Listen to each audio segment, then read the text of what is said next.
Baik, Bapak Ibu yang kami hormati, Assalamualaikum warahmatullahi wabarakatuh. Selamat siang dan salam sejahtera untuk kita semua. Alhamdulillah kita bisa berjumpa kembali di dalam sesi webinar GAL, General Administration and Leadership. Ini adalah pembahasan submodul 3 dengan tema menggerakkan perubahan. Bapak Ibu yang kami hormati, untuk membahas tema tersebut telah hadir fasilitator dari Helm, itu ada Bapak Iskandar, kemudian dari UGM ada Prof. Sahid dan juga Prof. Kirbani. Jadi tema dari menggerakkan perubahan ini ada beberapa subtema, yaitu tentang manajemen perubahan, kemudian perubahan pada level keuangan, yang mohon maaf ini fasilitatornya berhalangan hadir. Kemudian juga ada manajemen perubahan pada level kerjasama, dan nanti akan disampaikan tentang perubahan pada level quality assurance yang akan nanti disampaikan oleh Prof. Kirbani. Baik, acara pada siang hari ini nanti kita akan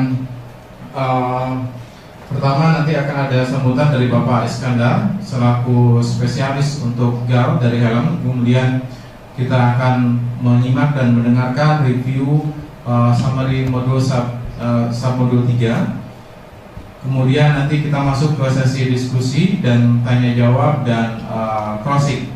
Baik, untuk mempersingkat waktu, kami persilakan Bapak Iskandar untuk membuka acara. Silakan. Assalamualaikum warahmatullahi wabarakatuh. Selamat siang dan salam sejahtera untuk kita semua. Bapak-bapak dan ibu-ibu peserta webinar ini yang terhormat, ya, kita bersyukur pada hari ini kita bisa bertemu dalam suatu silaturahmi jarak jauh, dan mudah-mudahan silaturahmi ini seperti biasa memberikan manfaat untuk kita semua, untuk Bapak dan Ibu, untuk para mahasiswanya, untuk perguruan tingginya, dan akhirnya untuk bangsa kita yang selama ini selalu dikatakan tertinggal, dan kalau kita lihat grafiknya selalu ada di pojok kiri bawah tingkat originalnya. Nah, tapi kemudian memang untuk meningkatkan sampai bisa ada di pojok kanan atas itu bukan hal yang mudah, perlu waktu, perlu kesabaran, berusaha yang tidak pernah lepas, yang tidak pernah harus berhenti, karena yang lain juga ikut terus maju gitu. Kemudian pada kesempatan ini adalah kesempatan diskusi yang terakhir karena untuk yang berikutnya tanggal 27 Mei itu ada closing diharapkan Bapak dan Ibu memberikan suatu presentasi. Dan terus terang saja nanti presentasi yang baik dari daerah barat maupun daerah timur itu akan kita pilih dan dipresentasikan di dalam suatu forum leadership yang akan dilaksanakan insya Allah pada tanggal 9 Juni. Nah, di situ adalah lebih pada acara dari kita ke kita untuk membangun kebersamaan di antara kita untuk bisa lebih berkomunikasi di masa yang akan datang setelah proyek Helm ini selesai, karena tinggal beberapa bulan lagi, kita tidak salah 18 bulan, proyek Helm akan selesai. Nah, kita mempersiapkan diri agar supaya keberlanjutan, agar supaya investasi yang kita lakukan pada hari ini dan hari-hari sebelumnya itu bisa membuahkan hasil yang baik untuk generasi yang akan datang, paling tidak untuk generasi cucu kita berangkat. Nah, pada kesempatan ini saya juga menyampaikan terima kasih kepada Prof. Sahid, Prof. Kirbani yang sudah datang untuk memberikan fasilitasi di sini.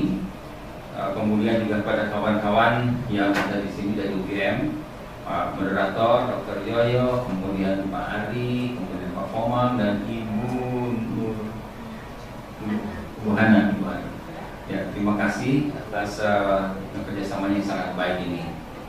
Nah, untuk menghemat waktu, barangkali saya persilahkan Pak Moderator untuk mulai dengan summary.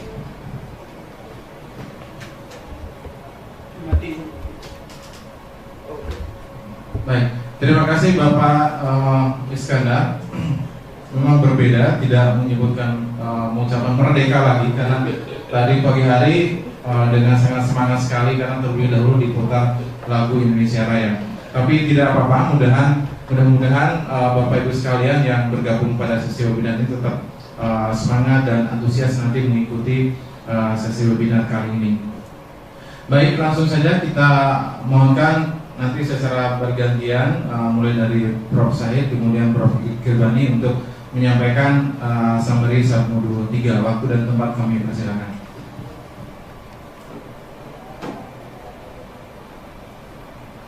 Bapak dan Ibu serta Blended Learning Leadership pada pagi hari ini, selamat bertemu kembali dan Assalamualaikum warahmatullahi wabarakatuh. Saya sedikit ingin mereview dari blended learning tentang leadership ini supaya nanti diskusinya bisa berfokus pada area leadership. Kalau Bapak dan Ibu mau membuka kembali modul yang ada di web, terutama di modul 1, di sana dijelaskan tentang konsep sportive leader, mulai dari pemikiran konsepnya sampai strategi mengimplementasikan. Di sana ada 3 submodul yang masing-masing itu sebetulnya memberikan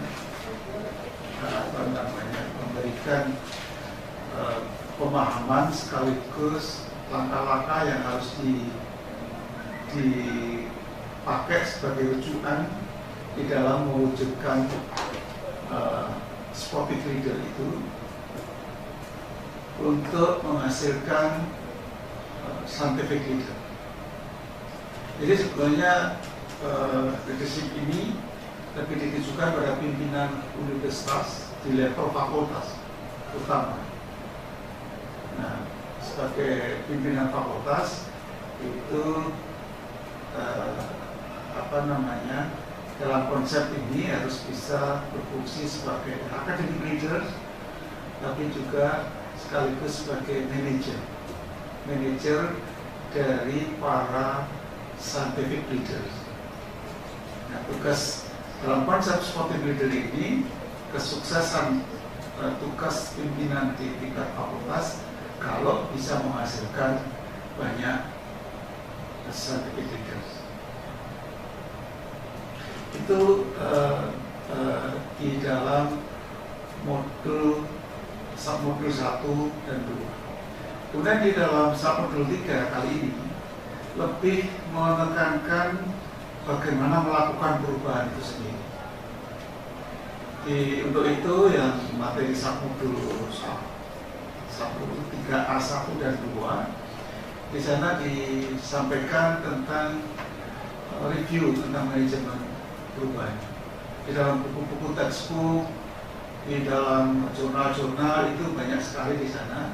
Tetapi di dalam materi submodul di sini itu tentu saja sangat singkat. Dan kalau dicermati di sana juga ada acuan-acuan baik itu e-book maupun jurnal. Kemudian bagaimana peran pimpinan fakultas di dalam membangun budaya kerja dalam konteks leadership tadi. Kemudian submodul yang kedua itu lebih memfokuskan pada peran pimpinan fakultas di dalam perencanaan pengelolaan keuangan. Jadi disinggung bagaimana siklus keuangan itu harus dilakukan mulai perencanaan sampai auditing. Nah, bagaimana peran pimpinan fakultas di sana? Dan yang modul C itu peran pimpinan fakultas di dalam menjamin kualitas pendidikan. Jadi perubahan itu pada ujung-ujungnya juga harus meningkatkan performance dari institusi itu sendiri, termasuk kualitas pendidikannya. Nah, oleh karena itu di dalam webinar kali ini, Bapak dan Ibu sekalian, itu diharapkan nantinya mampu menggerakkan perubahan itu secara sistematis dan by design dalam rangka mewujudkan konsep sportif leader tadi. Yang kedua, bagaimana para pimpinan nanti itu bisa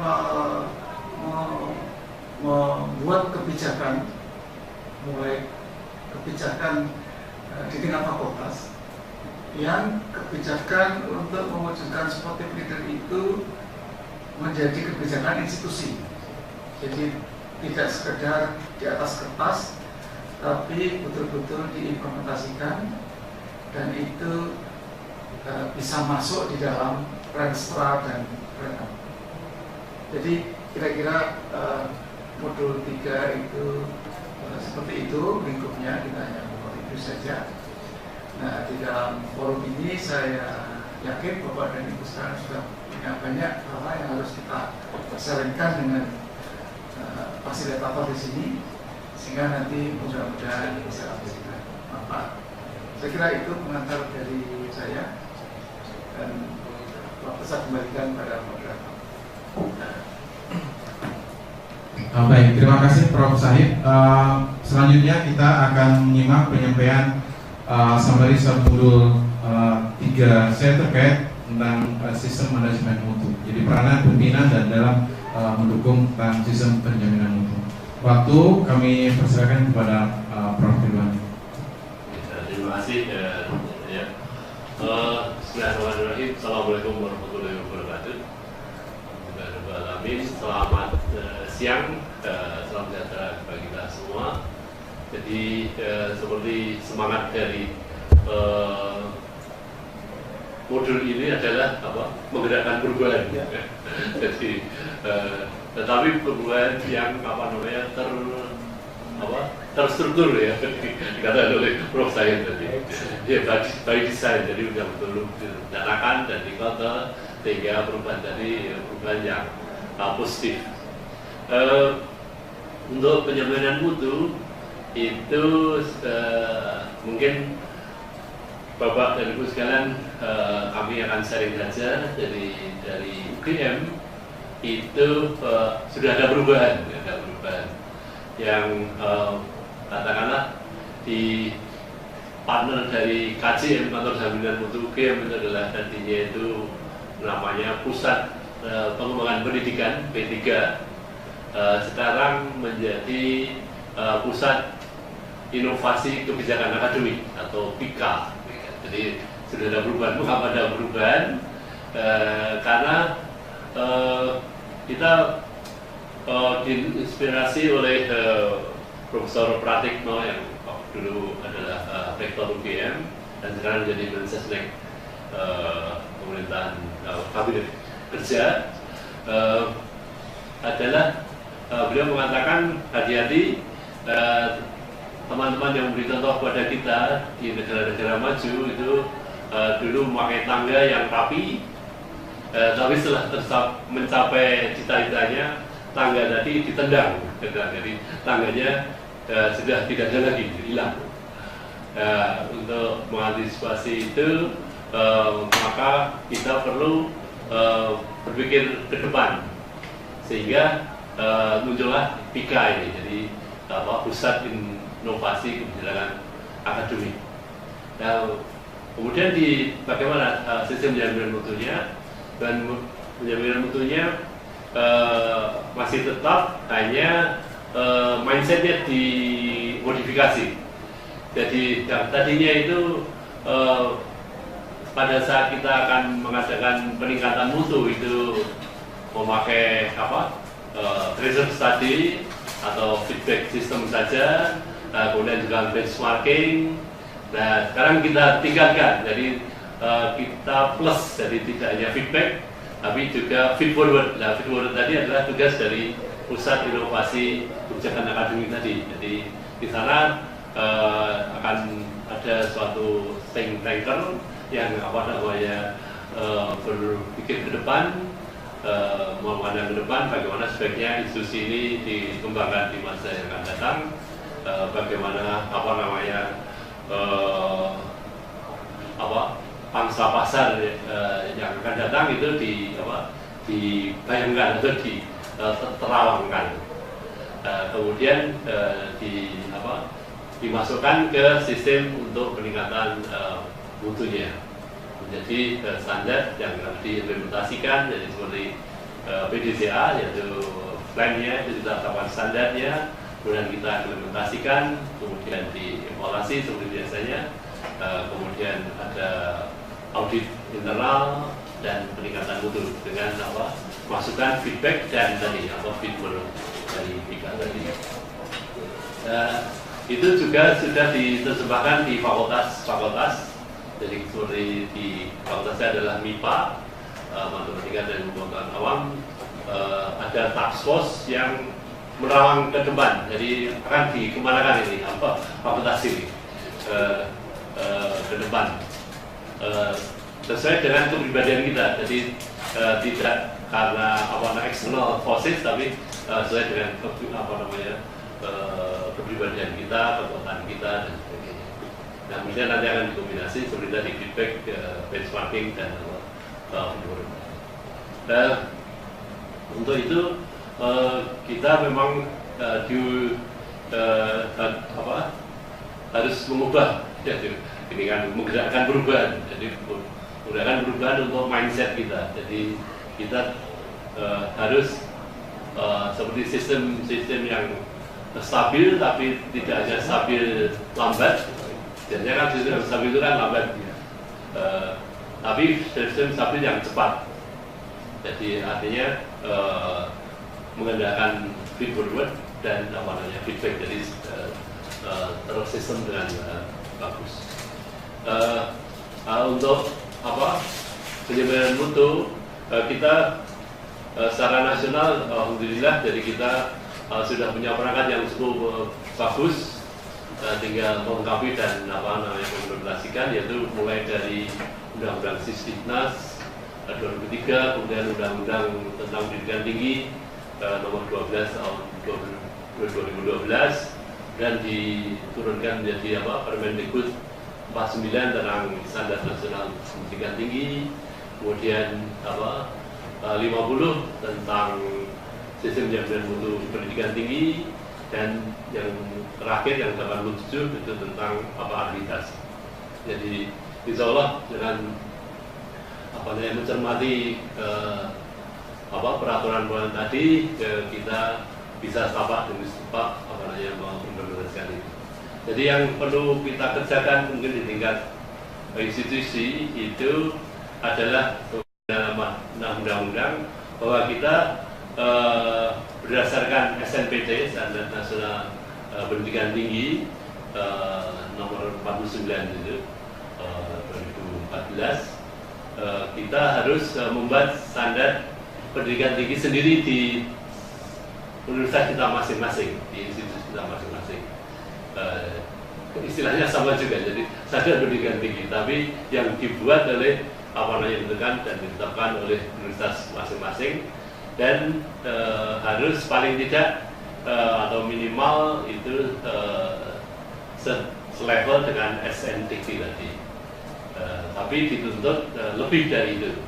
Jadi kalau masih minimal itu ya nanti kalau diakreditasi itu derajatnya C, atau kalau istilah yang baru menjadi baik. Kemudian kalau sudah beyond itu tapi masih rata-rata nasional itu menjadi B atau sangat baik. Kemudian kalau sudah masuk ke standar internasional, mestinya nanti BNPT juga akan menentukan kriteria tersendiri, kecuali 365 lebih itu harus memiliki kriteria sendiri yang menjadi unggul. Jadi itu. Nah, ini juga perubahan. Jadi tadinya ABC yang sulit dulu, tapi menjadi sangat baik dan unggul tentu yang akan datang. Mungkin akan dimulai tahun 2016. Jadi harus kita persiapkan. Jadi Bapak-bapak dan Ibu kalian di jajaran pimpinan manajemen itu lagi-lagi harus melihat kanan kiri tentang perubahan dan ke depan, dan punya pribadi sendiri menentukan standarnya, kemudian dengan masa depannya atau visi misinya, dan kita coba dengan quality assurance, dengan yang mutu itu tapak demi tapak mencapai visi dan misi kita masing-masing. Dan insya Allah tadi disebutkan oleh Pak Iskandar, ini semua adalah untuk kualitas atau mutu generasi penerus kita, jadi penerus anak cucu kita semuanya. Demikian insya Allah mudah-mudahan.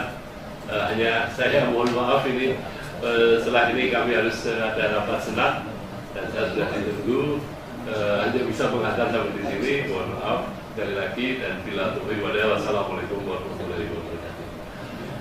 Salam. Terima kasih Prof. Kirbani yang telah menyampaikan review terkait dengan sistem penjaminan mutu. Baik Bapak Ibu, sebetulnya kita masih ada dua subtema, yaitu tentang sistem peranan pimpinan di dalam menjalin kerjasama, dan juga tentang sistem manajemen keuangan. Tapi karena dua fasilitator sedang berhalangan hadir, Bapak Haryono sedang berada di New Zealand dan Ibu Ika sedang berada di ruangan yang berbeda, ada aktivitas lain, jadi beliau berhalangan hadir. Baik Bapak Ibu yang kami hormati, kita sekarang masuk ke sesi diskusi dan tanya jawab, di mana kami akan mengundang peserta yang terlebih dahulu mengirimkan respon submodul 3 yang kami telah menerima respon dari Bapak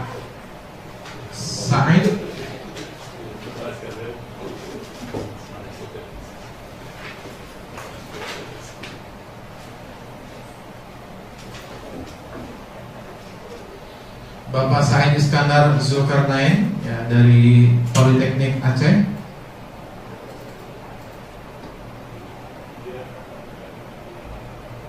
Ya, bisa ditampilkan. Baik. Ya. Baik, Bapak Said, mohon untuk dapat menampilkan screen-nya, Pak.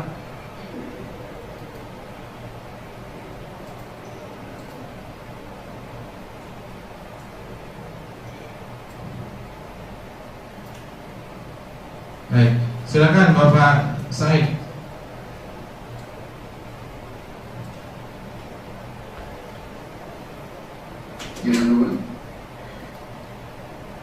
Iya Pak,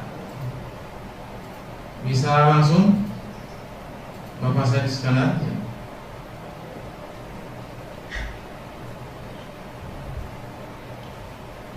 Pak Said bisa cek sound Pak? Iya Pak. Baik. Nanti gangguan. Oh iya. Iya Pak. Baik, silakan bisa langsung presentasi Bapak Said Iskandar.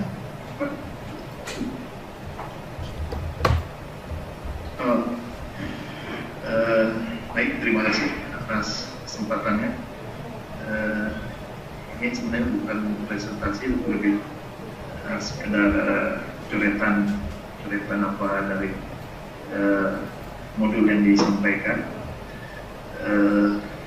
Ya, gambaran umum kampus saya dari empat model institusi atau karakter institusi itu memang ketika kita mencoba mencocokkan tidak ada pas apakah itu 100% perusahaan corporation atau 100% volume, tapi lebih ke ada perpaduan yang dimana itu suatu karakter yang unik bagi kami.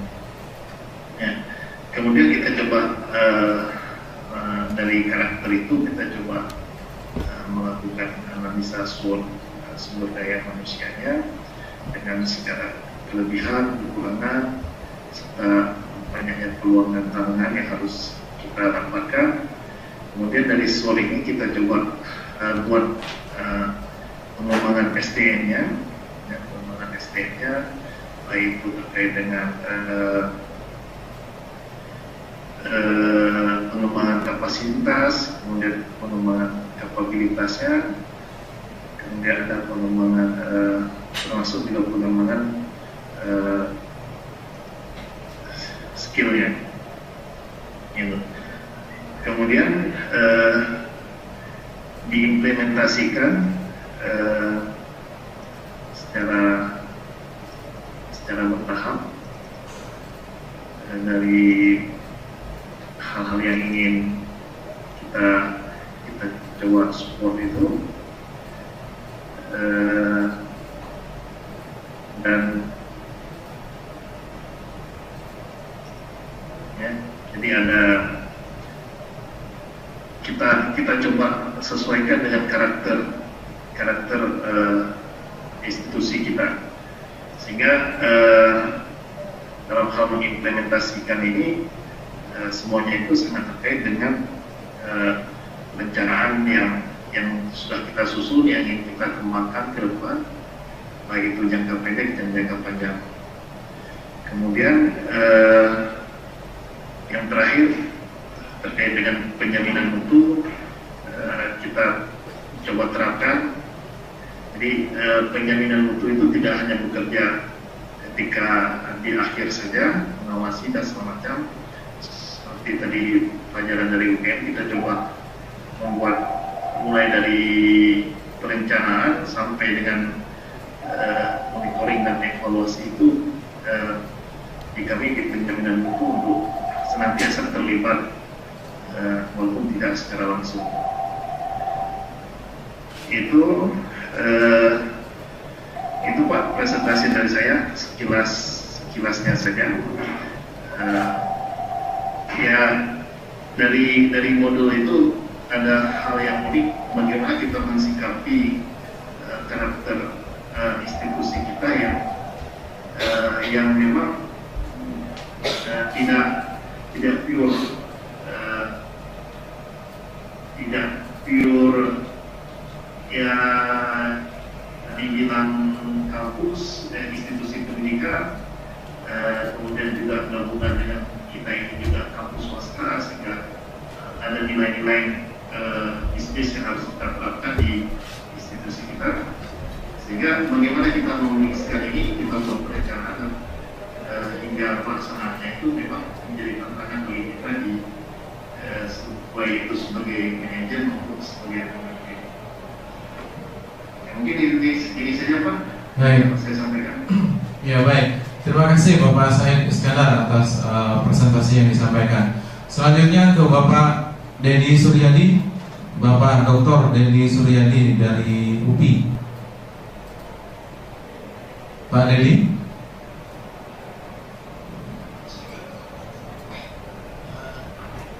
Bisa didengar Pak?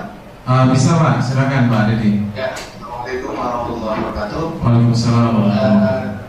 Sebelumnya saya mohon maaf Pak, ya, jadi kan tidak bisa menyampaikan pokok yang dituliskan ini karena kalau saya juga dari Jogja Pak, ada pertemuan di Universitas Negeri Yogyakarta tentang penentuan standar nasional pendidikan di bidang pendidikan teknologi dan vokasional gitu. Jadi ini juga ada tugas wawancara kalian sekolah, jadi terburu-buru juga saya. Tapi dalam konteks ke depan kami sebagai salah satu perguruan tinggi memang banyak dituntut melakukan perubahan yang signifikan sistematis dan memang harus melalui desain gitu. Nah, pada tataran di fakultas ini kesulitan yang dihadapi sebenarnya bukan hanya melakukan perubahan bukan perubahan pada staf akademik, tapi juga untuk teknisi laboratorium dan staf administrasi, ini menjadi sebuah tantangan tersendiri bagi kami. Jadi untuk menggerakkan Bosepon ini, kami memang mengalami kesulitan karena, tapi insya Allah dengan coba membuat semacam kultur yang akademik dengan inovasi-inovasi yang dilakukan ini, karena tuntutannya kan sangat kuat nih PTNBK, persyaratan, apalagi ini ada evaluasi tentang kelayakan perguruan tinggi yang berbadan hukum, sehingga ini mau tidak mau disadari atau tidak, semua komponen yang ada di universitas termasuk di fakultas, jurusan, departemen, program studi harus menggerakkan semuanya secara sinergi untuk bisa masuk pada wilayah level dengan jaminan kualitas mutu penyelenggaraan pendidikan.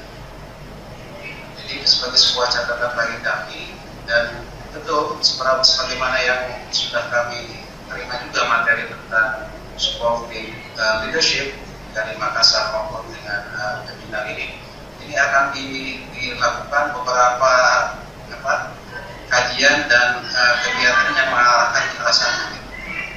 Jadi mungkin juga kami mohon dukungannya dari bapak-bapak narasumber nanti ke depannya, bagaimana sih melakukan proses perubahan yang sistematis dan dengan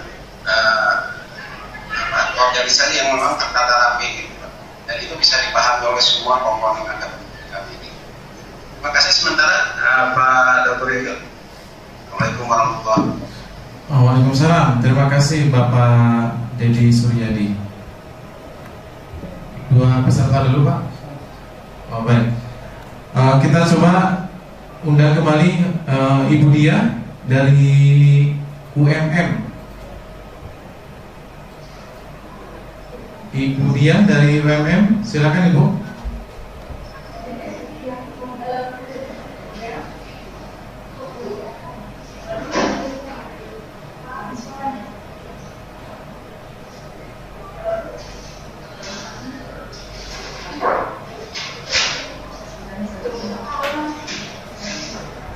Baik, Ibu Dia. Ya, bisa mendengar kami, Bu? Baik, silakan Ibu Dia.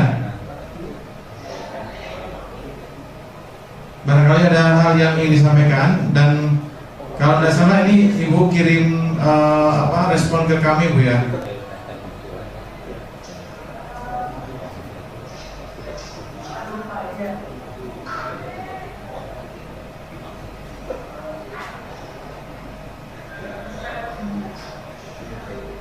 Baik, Ibu Dia. Ya, bagaimana Ibu?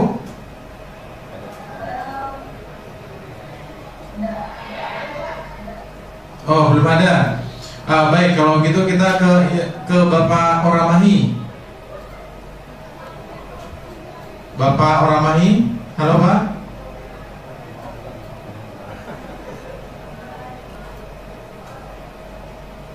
Pak Oramahi.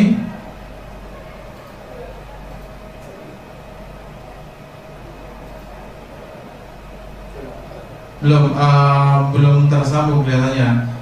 Kita ke Bapak Dr. Afriwardi. Bapak Dr. Afriwardi. Baik, sambil kita menunggu koneksi yang bagus dari Bapak Oramahi dan Bapak Afriwardi, barangkali tadi dari Bapak Syed Iskandar dan Bapak Dedi Suryadi bisa direspon dulu. Silakan. Terima kasih Pak Moderator, Pak Syed dan Pak Dedi yang tadi menyampaikan presentasi rencana pengembangan. Jadi saya kira yang penting adalah memulai, ada komitmen untuk memulai perubahan.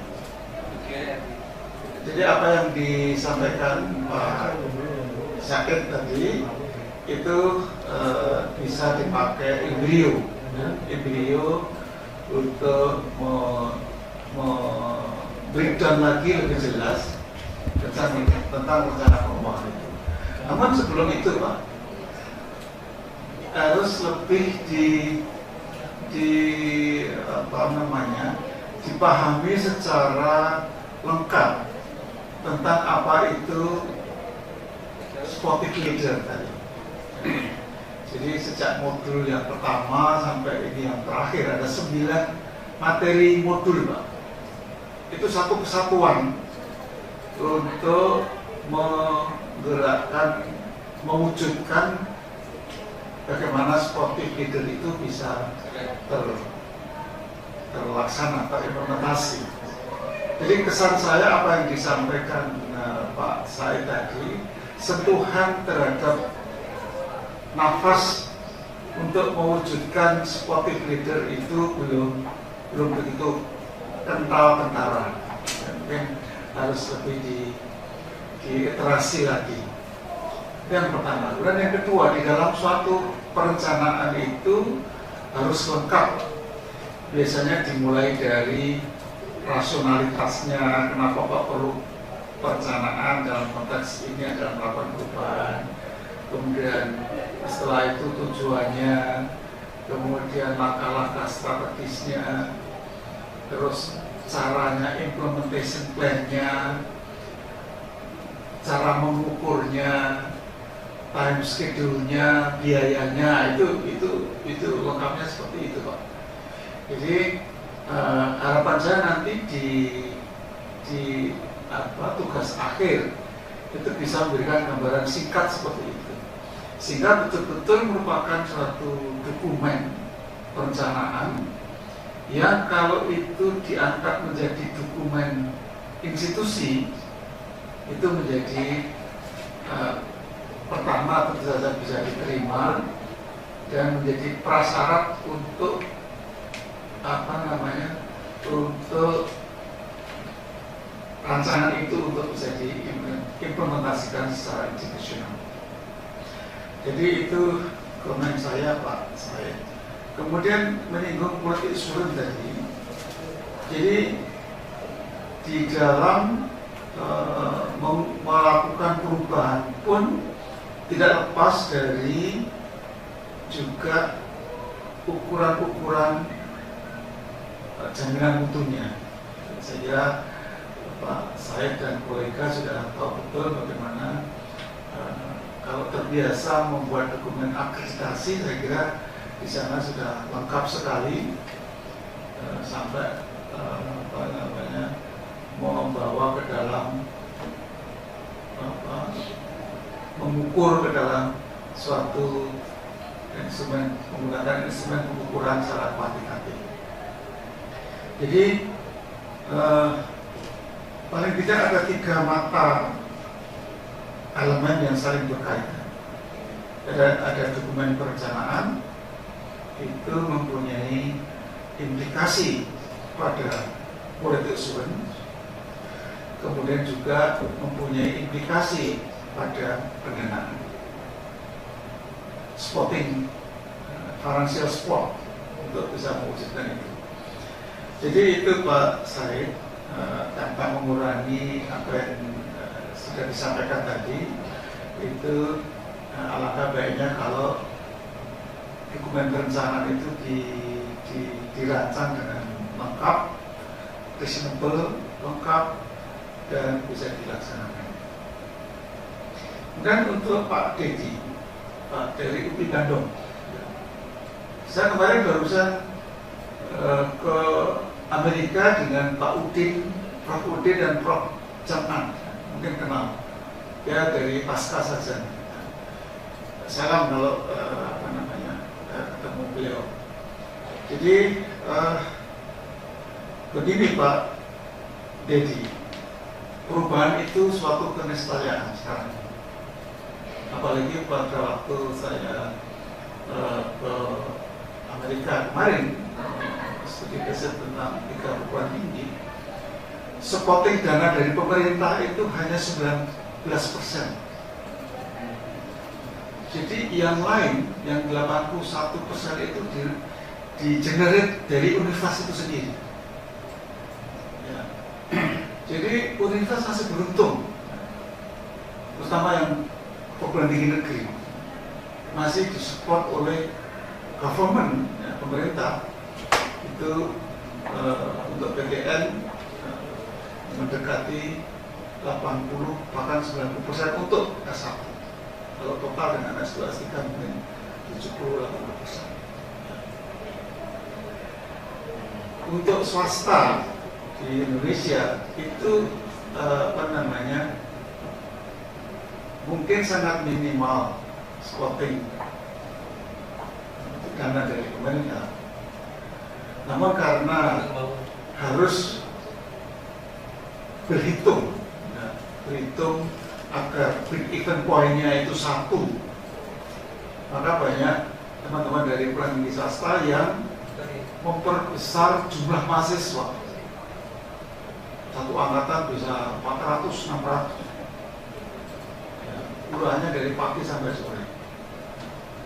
Padahal yang namanya term education itu tidak sekedar kuliah. Tidak sekedar kuliah. Ada proses di sana, saya kira Pak Dedi tahu betul, afektif, kognitif, dan psikomotorik.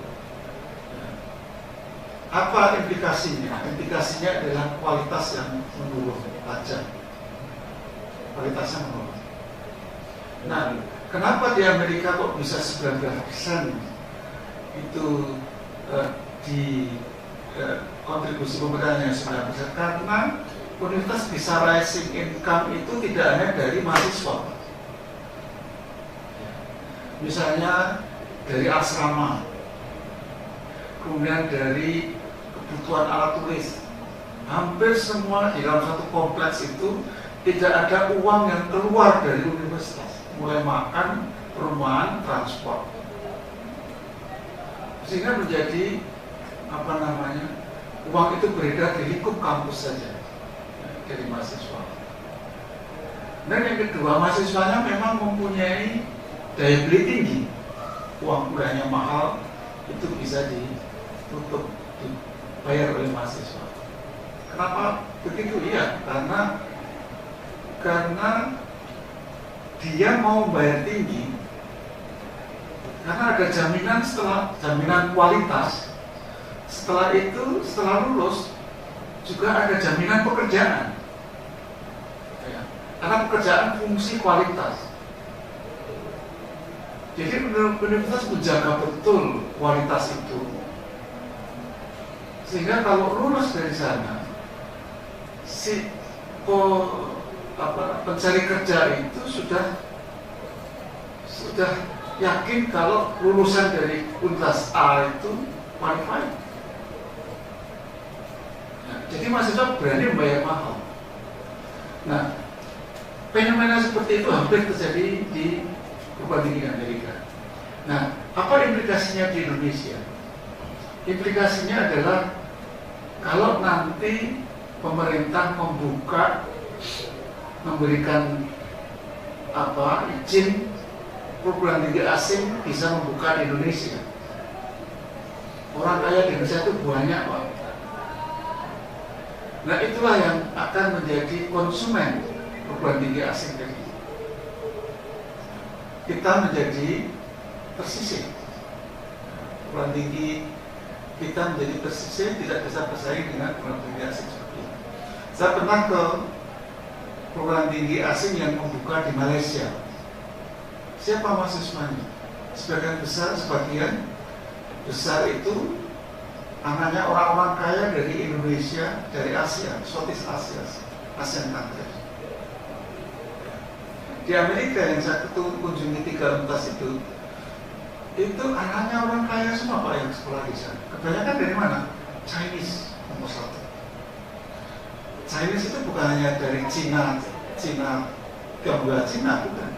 Chinese dari Indonesia, banyak. Jadi itulah situasinya. Oleh karena itu kita harus berbenah diri untuk meningkatkan kualitas.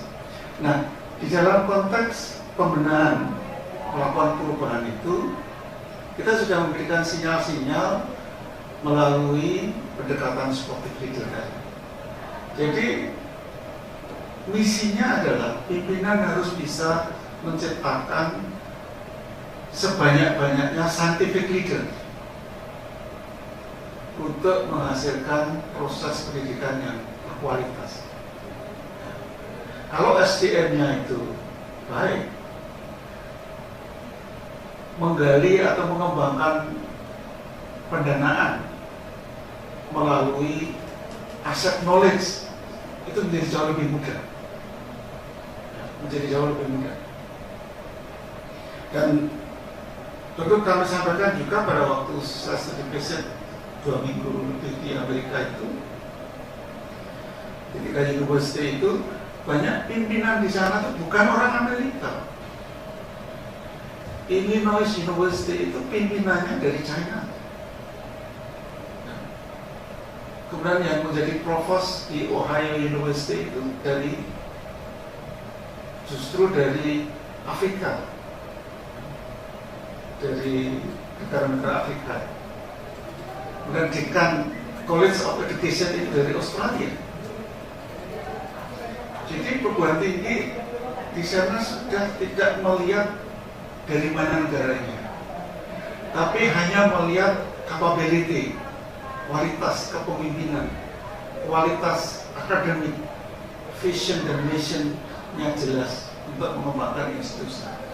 Itulah kondisi eksternal kita. Jadi dengan kondisi seperti itu, suka tidak suka, perguruan tinggi Indonesia harus berubah. Kalau tidak akan tergilas oleh kondisi eksternal yang seperti itu. Jadi ini begitu Pak Dedi dan teman-teman yang lain, saya kira kita sharing saja, karena tadi yang disinggung tidak mau menyampaikan pertanyaan secara spesifik, hanya menyinggung bagaimana melakukan langkah-langkah perubahan itu. Saya kira demikian, saya kembalikan ke moderator.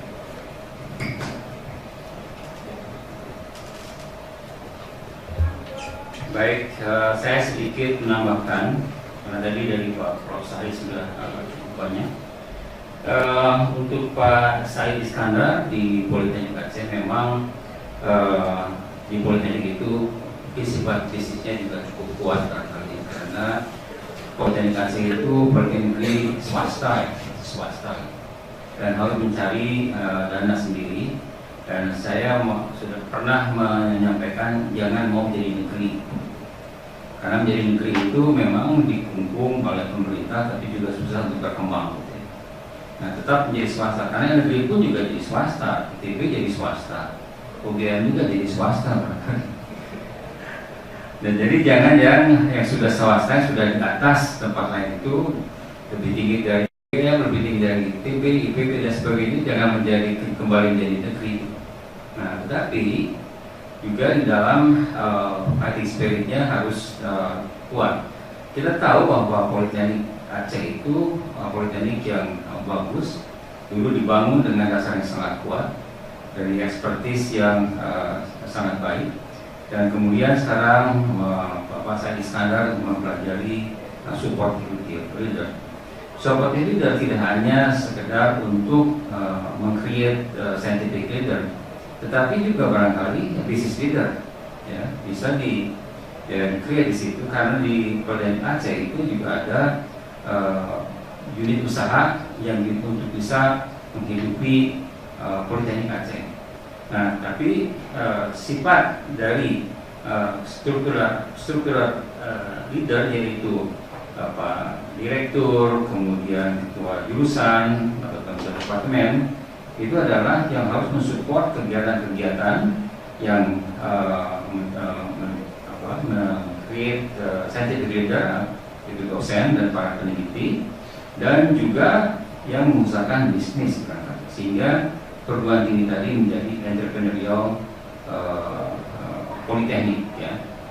Nah, jadi coba diarahkan semangatnya menjadi warga politeknik yang entrepreneurial politeknik, di mana di situ terjadi kreativitas, ya, kreativitas yang sangat tinggi yang bisa mendukung kepentingan pendidikan dan barangkali kepentingan bisnisnya, kepentingan penelitian, agar supaya semua kebutuhan yang diperlukan oleh Politeknik itu bisa terpenuhi. Nah, tadi kelihatannya Pak Said Iskandar masih bingung dengan mengatakan bahwa tidak hanya masalah pendidikan yang dilihat, tapi juga masalah bisnis. Memang itu bisa juga dengan menggunakan supportive leadership, karena di dalam prinsipnya para direktur atau direktur, kemudian ketua departemen itu dari jurusan juga harus mendukung usaha-usaha yang dilakukan oleh para peneliti ataupun juga oleh para wirausahawan yang tumbuh di dalam Politeknik tadi. Kemudian untuk Pak Dedi Damang, Pak Dedi Suryadi Damang, bagaimana dengan rektornya, sudah terpilih yang baru atau masih yang lama? Kalau di UPI sedang ada sekarang ini kan wacana itu pemilihan bukan wacana saat pemilihan rektor baru kalau tidak salah. Nah, Pak Dedi juga kelihatannya masih agak bingung gitu bagaimana menghadapi atau melakukan suatu perubahan yang sistematis ya, yang sistematis. Ya, saya pikir jangan bingung-bingung Pak, ambil saya satu contoh yang pernah juga kita masukkan di dalam modul itu, dalam modul menggerakkan perubahan, atau juga mungkin juga mengambil contoh yang sangat jelas itu dari John Paul Cotter ya. Dari Cotter coba dilihat saja, diturunkan dari internet, ada step-stepnya yang sangat jelas di situ. Dan itu kita bisa buat untuk semua proses yang sedang terjadi, bagaimana kita melakukannya. Ya, jadi contoh, sambil saja contoh yang jelas ya dari Cotter ya, John Paul Cotter, itu ada step-stepnya yang jelas, sangat jelas. Nah, kemudian juga coba diterapkan sistem komunikasi yang baik yang sifatnya interpersonal, karena itu merupakan sesuatu yang sangat penting, pendekatan kemanusiaan yang kita ingin tahu dulu bagaimana permasalahan yang mereka hadapi di dalam mendidik, di dalam meneliti, di dalam masyarakat. Nah, kemudian kita mencoba untuk mengakomodasi, memfasilitasi agar supaya mereka bisa menjalankan tugasnya dengan baik ya. Mungkin dari sisi kompetensinya, apakah dia itu masih ada gap yang cukup besar, apakah dia sudah lebih dari kompetensi yang diperlukan sehingga mungkin juga harus dinaikkan jabatannya. Mungkin juga dari sisi infrastruktur yang tidak bisa masuk internet, barangkali kabelnya sempit dan sebagainya, atau fasilitas kerja yang tidak ada ya. Jadi dari sisi itu mungkin kita harus menggali dulu apa yang dibutuhkan oleh mereka di dalam menjalankan tugasnya.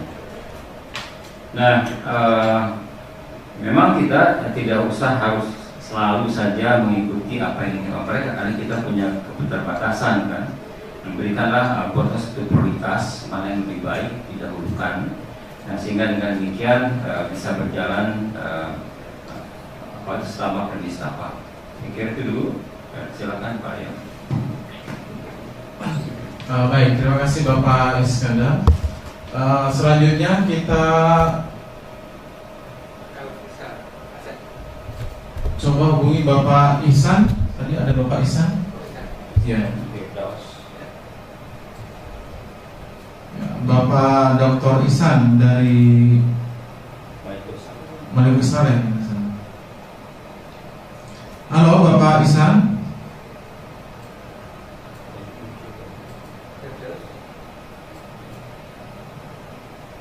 Baik, atau Bapak Firdaus dari PN Sriwijaya. Bapak Firdaus mendengar suara kami, Pak?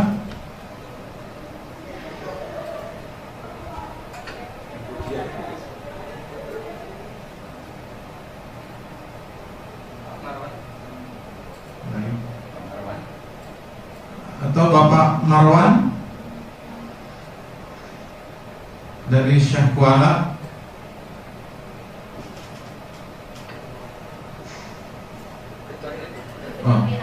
Atau coba Ibu Victoria, ya Ibu Victoria ini gambarnya tidak bisa, tapi tadi audionya siap. Ibu Victoria, bisa mendengar suara kami Bu, Ibu Victoria? Baik, kami coba hubungi kembali Bapak Oramani. Halo, Bapak Oramani, bisa mendengar kami Pak?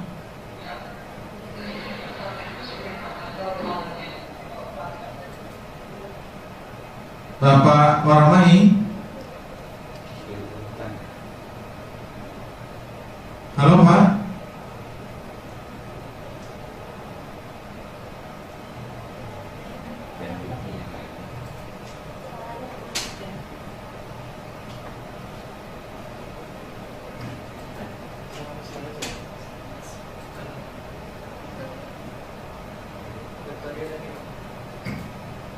Kami coba lagi Ibu Victoria. Ya, Ibu Victoria dari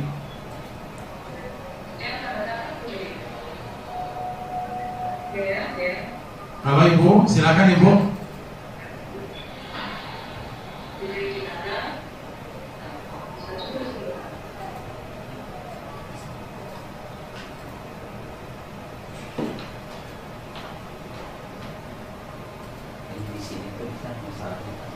Dari kalau ini bagus.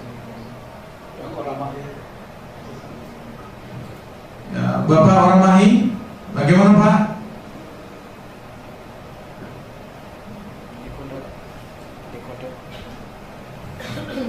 Halo, Bapak Oramani. Tidak terdengar. Iya.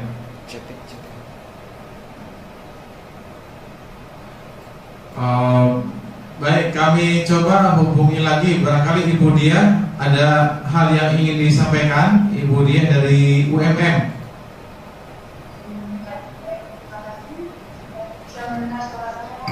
Bisa Bu, silakan Bu ya. Terima kasih. Yang akan saya sampaikan terkait dengan perubahan itu saya berpikir begini, saya dan saya ini sebagai ketua jurusan dan Kapolri sebagai anggota dulu di atasnya.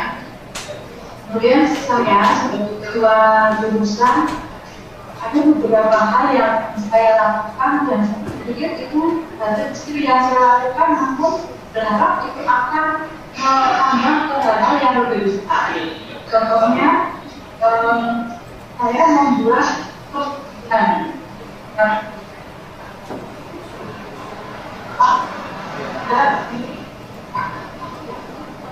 Ibu Dia, mohon maaf Bu, agak terputus-putus. Ya, baik, saya ulangi lagi. Ya, silakan. Ya, silakan Ibu. Ya, baik, saya ulangi lagi. Ada beberapa hal kecil yang kami lakukan, terutama saya di jurusan biologi. Namun dari hal kecil itu, saya berharap itu nanti bisa akan mempengaruhi pada aspek-aspek yang lain. Misalnya saja kepedulian dosen, keluarga kita di prodi terhadap tugas dan kewajiban masing-masing. Kemudian rasa memiliki terkait dengan rasa kepedulian. Jadi kalau ikut serta memiliki jurusan atau prodi, kita barangkali bahwa dosen nanti juga akan ikut menjaga itu. Kemudian juga kebersamaan dan begitu juga dengan motivasi. Maka saya sebagai guru akan menerapkan itu sebagai hal yang positif. Kemudian harapannya nanti akan bisa mempengaruhi pada perubahan-perubahan yang lain. Namun apakah yang saya lakukan itu benar jika seperti itu? Terima kasih. Baik, terima kasih Ibu Dia dari UMM. Yang lainnya ada nggak? Ya, Ibu Yudi. Oke, Ibu Yuni barangkali ingin menyampaikan sesuatu, Ibu?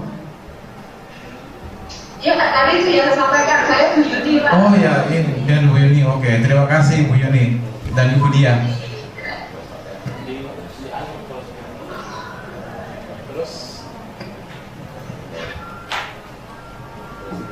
Ada lagi?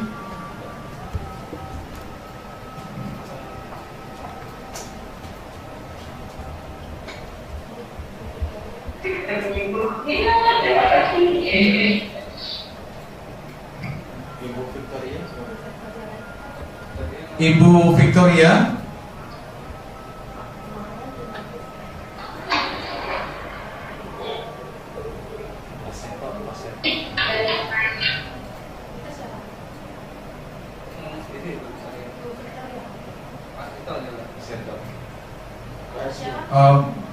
Coba kami hubungi Bapak Seto dari UKSW. Bapak Seto dari UKSW.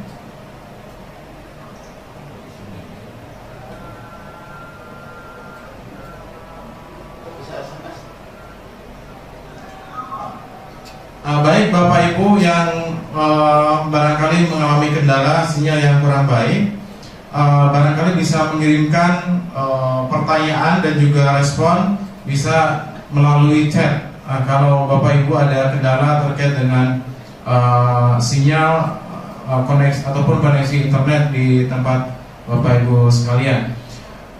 Itu tadi ada respon, ada pertanyaan dari Ibu Yuni dari UMM, barangkali bisa direspon dulu Pak. Tentang perubahan dimulai dari Prodi. Baik, untuk Ibu Yuni dari UMM.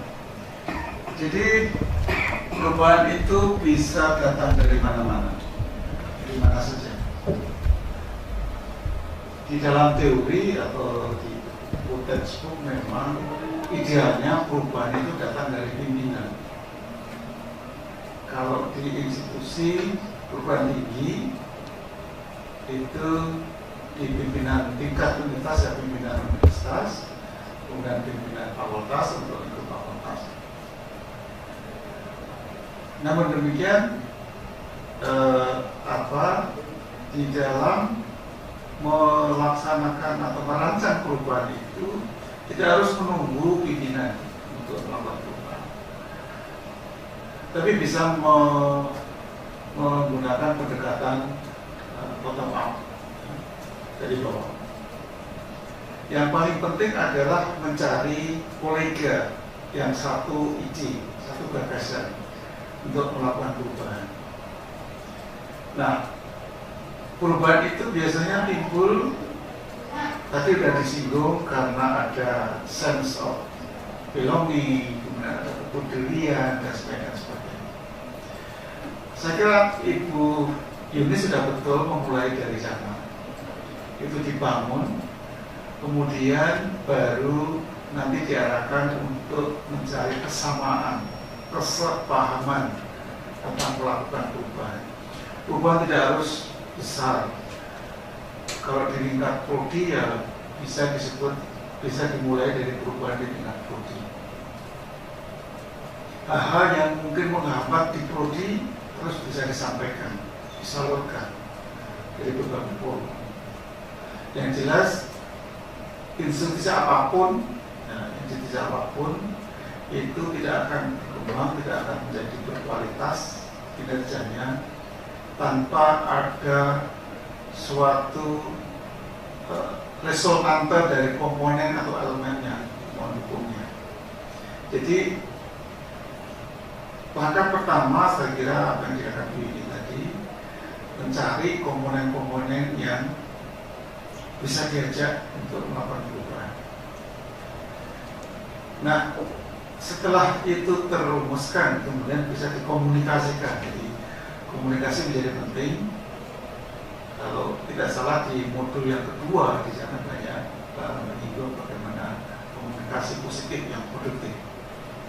Nah, dikomunikasikan kemudian itu bisa menjadi gagasan kolektif. Gagasan kolektif. sekarang sudah berkembang dengan adanya IT, itu apa yang disebut dengan collective intelligence.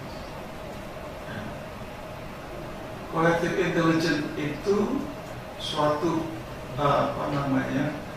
pemikiran yang dikolek dari banyak pihak. Dengan adanya IT, maka collective intelligence itu menjadi bisa lebih cepat, kemudian murah, dan mendapatkan ide-ide segar dari banyak pihak. Nah, kalau kita masih konvensional, gagasan-gagasan kita itu masih harus tatap muka, harus seminar, harus ini itu ketinggalan. Jadi IT menjadi jalan jembatan untuk menuju jembatan jalan tol untuk menuju suatu perubahan. Kalau kita tidak memulai, kita akan ketinggalan. Nah, oleh karena itu dengan workshop secara blended learning ini paling tidak ada, mudah-mudahan atau kita harapkan ada gagasan-gagasan segar yang bisa dibangun untuk disesuaikan pelaksananya di institusi masing-masing. Kita sadar bahwa di Indonesia tidak seideal institusi pendidikan tinggi itu, tidak seideal apa yang ada di komunitas yang sudah maju. Tapi bukan berarti itu tidak ada peluang kita untuk maju. Bukan berarti tertutup atau kita harus yakin masih ada ruang untuk membangun dengan segala constraint yang ada. Jadi itu Ibu Yuni, masukan dari sana, dari saya, mudah-mudahan bermanfaat. Ini ada SMS dari Pak Esam dari Universitas Malikus Saleh. Di mana ini ya? Di Aceh juga ya. Pertanyaannya adalah bagaimana menjadikan peningkatan mutu lembaga pendidikan tinggi sebagai kebutuhan dan kebiasaan ketimbang sebagai tuntutan administratif. Ya, itu yang kita tuju. Pas ya. Culture, kan? Mengubah culture tidak gampang. Research, mengubah budaya research culture, mengubah budaya disiplin, mengubah budaya berorientasi kualitas. Ya. Disiplin waktu, disiplin kerja, ya macam-macam, semua dimulai dari disiplin. Ujungnya adalah mutu. Cuman untuk meningkatkan mutu itu harus by design, harus dirancang, harus di manage, dirancang, diimplementasikan, dikontrol dan di manage. Jadi kalau sekarang ini yang sedang berjalan memang lebih pada administratif base manajemen. Karena apa? Karena perguruan tinggi itu terutama PTN-nya, pegawainya, stafnya itu pegawai negeri sipil, PNS. Kemudian sumber pendanaannya sangat dikontrol ketat dari pusat. Namun demikian tidak ada atau berarti tidak ada ruang untuk bisa berkontribusi di dalam meningkatkan mutu pendidikan. Semua itu berangkat dari willingness. Tentu saja kalau peningkatan mutu itu bisa terwujud, maka rising income itu bisa dibangun. Dana akan datang sendiri, tapi kuncinya adalah di SDM. Jadi sekali lagi untuk Pak Ehsan, peningkatan mutu itu harus by design, dirancang dan diinstitusikan. Rancangan yang diinstitusikan untuk bisa diimplementasikan. koordinasi, bukan menjadi rancangan secara personal. Dan dari Pak Seto Hermanto, Pak SW, bagaimana perubahan dilakukan apabila pimpinan berseberangan dengan yang dipotong di bawah? Iya, ini hampir sama dengan Ibu ini tadi. Jadi perubahan bisa datang dari mana? Bisa bottom up, bisa top down. Cuma kalau bottom up itu harus lebih sabar, Tapi yang penting adalah mencari kolega-kolega yang satu pemikiran, satu gagasan. Jadi grup yang mempunyai misi yang sama tentu akan mempunyai komitmen yang sama untuk melakukan sama-sama perubahan. Dan pengalaman saya ada indikasi yang jelas bahwa perubahan itu pasti muncul dari teman-teman yang relatif umurnya masih muda. Dia dokter baru pulang dari luar negeri misalnya, gagasan-gagasan sangat masih sekar gitu ya. Cuman kadang-kala tidak tahu yang bersangkutan untuk mengimplementasikan gagasan itu sehingga menjadi kenyataan. Kalau tidak bisa jadi frustasi, keluar pindah ke institusi lain misalnya, bahkan ke luar negeri, itu banyak terjadi. Nah, jangan sampai seperti itu. Jadi aset tenaga muda, apalagi yang PhD holder, itu adalah aset yang sangat berharga, yang itu harus diberi kesempatan, diberi wahana, diberi atmosfer untuk berkembang dan bisa mengekspresikan dirinya di institusi di mana dia bergabung. Jadi saya kira itu masukan saya sebagai sharing dan bermaksud menggurui. Mari kita berkembang bersama-sama. Yang jelas adalah kalau kita bertanya siapa sih musuh kita, ya, dalam konteks pendidikan tinggi, siapa sebetulnya musuh atau kompetitor institusi pendidikan tinggi kita? Ya pendidikan tinggi asing. Udah, di antara kita harus bersatu sekarang, bersatu untuk melawan hegemoni pendidikan tinggi asing yang cepat atau lambat akan masuk ke Indonesia. Saya kira mungkin itu tambahan saya. Terima kasih. Baik, saya juga ingin sharing sedikit, bukan menggurui guru. Baik, tadi ada dari Bu Dia yang mengenai perubahan itu, ya perubahan dari prodi atau dari bawah itu saya pikir suatu hal yang wajar. Saya setuju dengan Prof. Sahid. Tapi juga mungkin juga tidak harus selalu dari atas. Kalau perubahan dari atas itu biasanya terjadi di perusahaan-perusahaan barangkali. Banyak yang masukan di Amerika yang mengageni bagaimana membuat suatu perubahan. Itu perusahaan-perusahaan, pabrik-pabrik, kemudian perusahaan dagang dan sebagainya, itu memang dari atas bangunnya.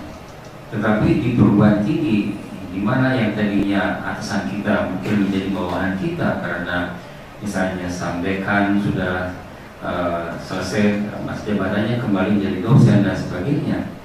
Jadi wajarnya perubahan itu datangnya dari bawah.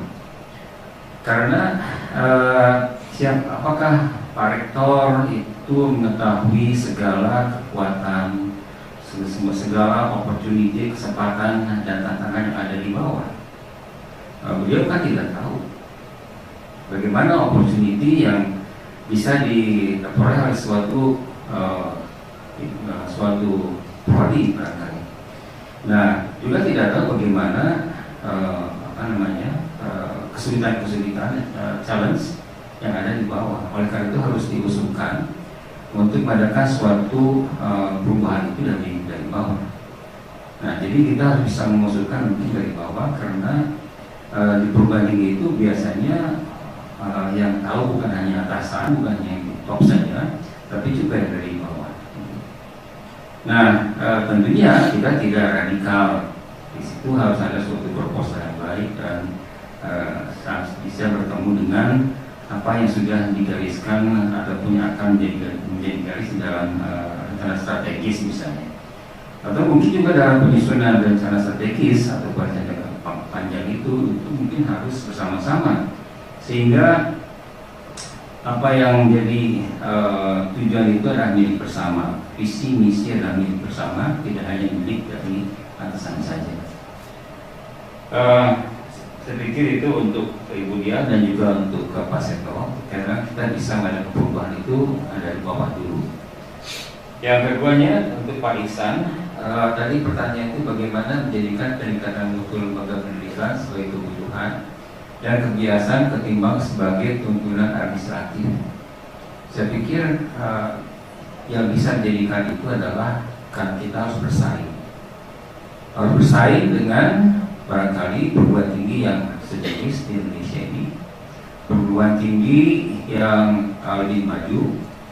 Nah, kemudian juga sekarang kata Prof. Said tadi akan ada perguruan tinggi asing yang mungkin saja diizinkan masuk ke Indonesia. Tadi kata Prof. Firmani itu katanya boleh, tapi dengan syarat bahwa harus diakui oleh BAN PT dan pokoknya sudah terakreditasi di dalam negeri Indonesia di sini. Nah, mungkin juga saya usulkan bahwa perguruan tinggi yang masuk itu supaya bukan perguruan tinggi yang ecek-ecek, bukan perguruan tinggi yang di sananya di luar negerinya hanya papan bawah, masuk Indonesia di papan atas gitu karena orang asing. Jadi mungkin harus juga terakreditasi tertinggi di negerinya dan juga harus kerjasama dengan perguruan tinggi di Indonesia. Jadi jangan mengabaikan perguruan tinggi tuan rumah gitu. Nah, jadi kompetensi di situ baik di dalam negeri maupun di luar negeri akan muncul. Nah, oleh itu mutu perguruan tinggi harus tetap dipertahankan, kemudian ditingkatkan agar supaya kita bisa hidup. Saya pernah mendengar di India ada 400 politeknik yang dihapus atau ditutup karena tidak bermanfaat, jangankan berkompetisi dengan perguruan tinggi yang lainnya, tapi lulusannya pun juga tidak bermanfaat sehingga ditutup demikian saja. Oleh karena itu tantangan dari luar yang akan membuat kita tetap meningkatkan mutu kita. Jadi kita harus bangun terus. Seperti hanya tadi Prof. Firmani juga menyampaikan bahwa ada di UGM itu tidak hanya feedback tapi feed forward, ya. Nah, itu hal yang sangat bagus karena melihat keluar bagaimana perkembangan di luar, bagaimana tantangan di luar. Nah, sehingga kita perlu meningkatkan mutu untuk bisa bersaing dengan mereka yang lebih maju. Nah, saya pikir itu saja dulu barangkali. Terima kasih. Silakan Pak.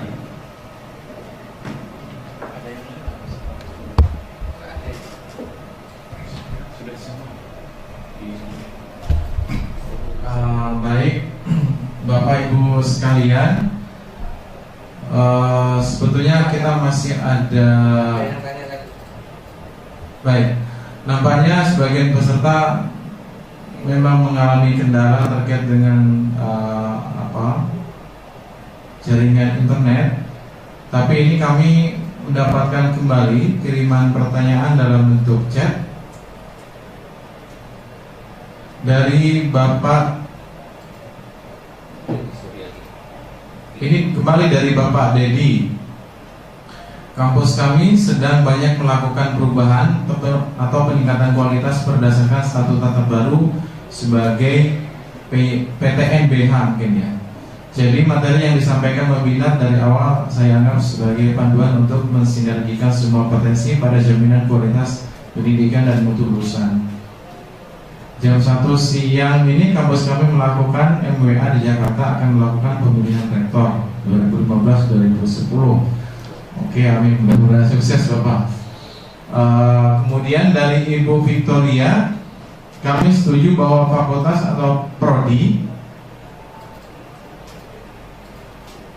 perlu memberikan keleluasaan bagi para dokter baru yang baru datang terlebih dari luar negeri.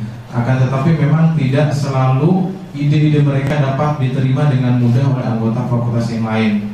Jadi memang pimpinan fakultas atau prodi sering harus banyak melobi kedua pihak, sehingga kadang kami berada di posisi yang kurang nyaman. Baik, bisa langsung direspon Bapak Sekda. Baik, barangkali untuk Ibu Victoria dari UKSB, yaitu sekali lagi mungkin kita harus kembali kepada bab 1 kali bersalah itu. Bab 2 mengenai communication yang sifatnya interpersonal barangkali, karena bagaimanapun juga yang barangkali persaingan kecil-kecilan di antara para dosen ada, tapi tentunya kita harus meningkatkan pada kerjasama yang lebih kuat, yang lebih kuat di antara para dosen tersebut. Oleh karena itu, sekali lagi mungkin interpersonal communication itu sangat penting. Jadi pimpinan itu harus bisa menggali sekali lagi apa yang menjadi permasalahan, apa yang menjadi kendala dari kawan-kawan, ya, dari yang bukan pimpinan. Nah, tapi kemudian juga harus menghargai orang yang sudah lebih tua, yang lebih mungkin berpengalaman. Jangan sampai merasa disinggirkan oleh yang muda-muda, karena mereka pun juga punya pengalaman. Istilah saya itu berilah mereka itu yang sudah berpengalaman mainan yang cocok untuk bidangnya, sehingga merasa dihargai. Jadi dengan demikian mereka juga ada pekerjaan. Nah, jadi jangan diabaikan, tetapi silakan diberikan suatu proyek, ya, ataupun juga memberi suatu proyek bersama-sama dengan yang muda-muda tadi. Yang muda itu juga semangatnya pasti tinggi dan mungkin tidak sabaran. Tentunya harus diberikan pengertian mengenai visi-misi, kemudian renstra dari perguruan tinggi diterima cara bekerja, agar supaya mereka tidak kemana-mana. Tapi biasanya yang muda itu cepat frustasi, ya. Saya lihat di perguruan tinggi lain itu datang dari Amerika, kemudian mendatang di sini di perguruan tinggi menuntut peralatan lab untuk penelitian, kemudian tidak dipenuhi karena keterbatasan dari perguruan tingginya, dan mau di luar. Setelah mau di luar, jadi biasa di luar, senang di luar, dan ketika ditarik kembali menjadi sulit. Nah, oleh karena itu jangan sampai terjadi seperti itu. Yang harus diberikan suatu pengertian. Silakan mengusulkan sesuatu, mungkin kita usulkan, kemudian berikan suatu prioritas mana yang lebih penting didahulukan, kemudian secara bergilir, karena dana yang bisa diterima itu biasanya terpotong-potong, ya, apalagi kalau sudah ikut campur oleh pihak parlemen misalnya. Ada yang bintangnya susah nggak turun, ini nggak bisa turun di atas terus itu. Nah, oleh karena itu sekali lagi pendekatan interpersonal yang sangat penting di dalam mengatasi hubungan atau perbaikan SDM itu. Ya, terima kasih. Baik Bapak Ibu, saya kira semua peserta sudah kita sapa, dan barangkali mungkin ada yang tidak bisa langsung komunikasi dengan kami karena terhambat koneksi internet, tetapi Bapak Ibu sebagian yang terkendala sudah mengirimkan melalui chat seperti yang disampaikan oleh Ibu Victoria.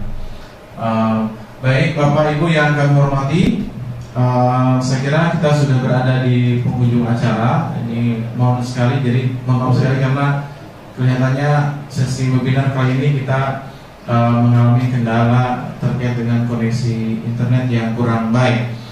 Tetapi kami ucapkan terima kasih kepada Bapak Ibu yang telah hadir dan berpartisipasi dengan kami. Kemudian sebelum di closing, kami ingatkan kembali bahwa kita masih ada satu webinar yang kita sebut dengan webinar closing yang akan dilaksanakan pada Rabu 27 Mei 2015 pada jam yang sama untuk wilayah Indonesia Barat.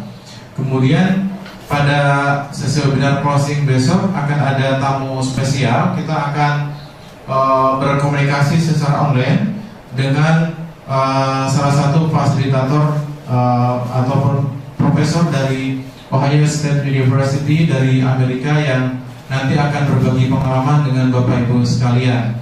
Jadi itu saya kira kesempatan yang sangat langka dan sangat berharga. Jadi kami mohon Bapak Ibu bisa bergabung dengan kami pada sesi webinar closing yang akan kita laksanakan pada 27 Mei yang akan datang.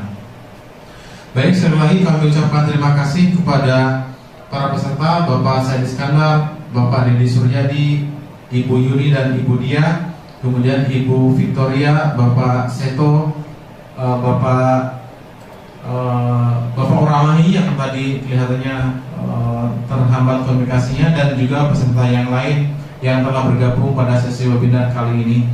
Kemudian juga kami aturkan kepada Bapak Iskandar, Prof. Sahid yang telah menjadi narasumber pada sesi webinar kali ini. Sekali lagi kami ucapkan terima kasih dan sukses untuk kita bersama. Kami mohon maaf. Assalamualaikum warahmatullahi wabarakatuh.